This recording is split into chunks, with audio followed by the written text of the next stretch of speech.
This was the scene just minutes after this morning's train crash, captured on video by members of the London Fire Brigade.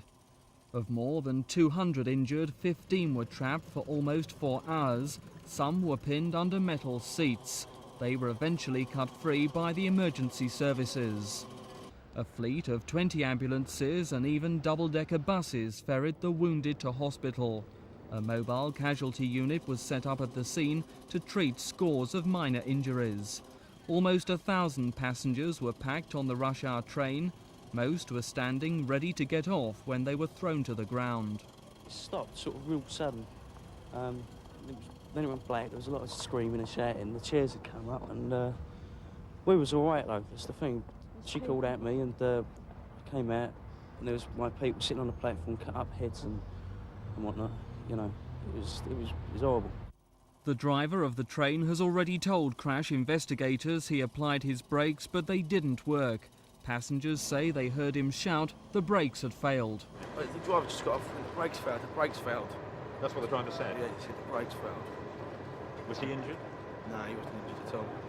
But he was saying that the way he could see it coming up, he didn't know it was going to happen. I think he tried to give out a warning. I think he said, hold on. Like that. But like, he said it quietly and like not a lot of people really, you know what I mean, got ready for it, you know. It was just like sudden. The train was travelling at just 5 miles an hour when the crash happened. The 10 carriages concertinaed. The worst damage was in the middle of the train. The 6th coach was pushed several feet into the air and on top of the coach in front. Pretty horrific. I think we was the 2nd or 3rd crew in. There was somewhere in the region of 12 to 15 people trapped. Lower limbs, arms, etc. A large number of casualties with minor injuries will move very rapidly, leaving us to deal with the people who were trapped. What sort of injuries and what was the scene like inside the carriages? Most of the casualties had limb injuries and compression injuries where the carriage had risen up on top of the other one, and so the patients were trapped by their arms and by their legs.